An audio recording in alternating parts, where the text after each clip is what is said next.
ဒီဗီဒီယိုမှာတော့ van နဲ့တိုင်ရာတို့ကစားတဲ့ပွဲမှာ fighter တွေသုံးပြုသွားခဲ့ကြတဲ့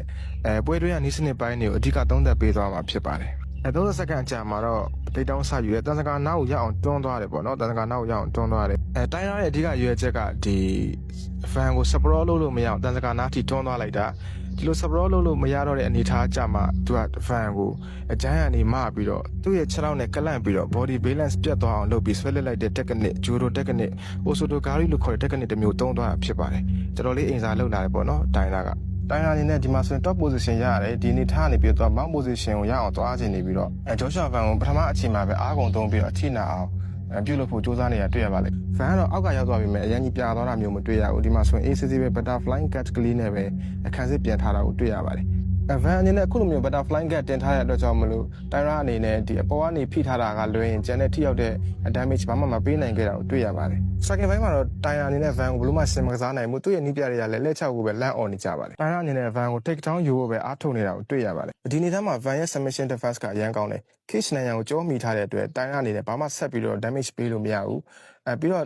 van ကတောင်မှပဲတိုင်ရာကိုဒီ body shot တွေပြန်ပြီးတော့ထိုးနေတာကိုတွေ့ရပါတယ်ပထမအခြေပေးမှာအမှတ်အရဆိုရင် van နှိမ့်နေတယ်ပေါ့နော်ဒါပေမဲ့ဒီ van ရဲ့နီးပြတွေကဘာပြောသလဲဆိုလို့ရှိရင်တော့ van ရေမင်းကစားအရန်ကောင်းတယ်ဒီတိုင်းပဲဆက်ကစားပေါ့နော်တိုင်ရာအနေနဲ့ဒါသူ့ရဲ့အကုန်ထုတ်ပြီးတော့ကစားသွားတာပညာကုန်အားကုန်ထုတ်ကစားသွားတာဒါတော့မှမင်းဘာမှမလုပ်နိုင်ဘူးဒုတိယအခြေတတိယအခြေလောက်မှာဆိုလို့ရှိရင်ဒီကောင်ပွဲသိမ်းလို့ရပြီဆိုပြီးတော့သူတို့မှားနေရအောင်ကြားရပါတယ်တကယ်မိုက်တဲ့အားပေးစကားတွေဖြစ်ပါတယ်ဒီနေရာမှာဆိုရင်တိုင်ရာကဂတ်တွေကိုတင်မထားဘဲနဲ့လက်တွေကိုအောက်ချထားတယ်ပြီးတော့ဘယ်ခြေကိုရှေ့လို့ထားပြီးတော့ညာခြေနဲ့အနှိမ့်ကန်ချက်ကံမဲ့အနေထားအားယူနေအောင်တွေ့ရပါတယ်van အနေနဲ့သူ့ရဲ့ gain sense ကတိုင်ရာဘာလုပ်မယ်ဆိုတော့ကြိုပြီးတော့သိတယ်ဗျာတိုင်ရာအနေနဲ့ခြေထောက်မြောက်လိုက်ခြင်းမှာပဲတိုင်ပင်ကိုက်လက်သီးက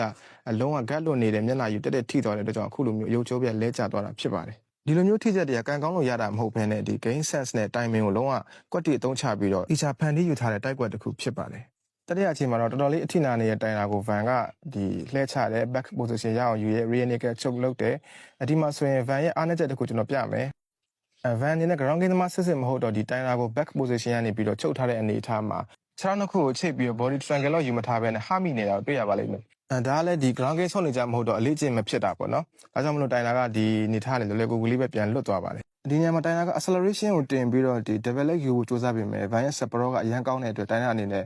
တိတ်တောင်းရဖို့အားထုတ်ခဲ့ပြင်မယ်အဆင်မပြေခဲ့ဘူးပေါ့နော်။ဒီနေရာမှာဆိုရင် van ကတိုင်ရာကိုမျက်နှာကိုjetထောက်တယ်။ဒီတိုင်ရာရဲ့လက်တွေကမျက်နှာကိုဂတ်တင်သွားတဲ့အနေထားမှာလွတ်သွားတဲ့ body ကိုညာနဲ့ထိုးပါတယ်။တကယ်ကိုကောင်းတဲ့ fight IQ ဖြစ်ပါတယ်။ဒါကတော့ဒီနေရာမှာပွဲသိမ်းသွားတဲ့လက်သီးချက်တွေဖြစ်ပြီးတော့ van ကတိုင်ရာကိုထိုးတဲ့နေရာမှာလုံးဝအလေလွင့်မရှိဘဲနဲ့လက်သီးချက်တိုင်းကိုထိထိမိမိအသုံးချသွားတာတွေ့ရပါလိမ့်မယ်ဒီဗီဒီယိုကဒီလောက်ပါပဲ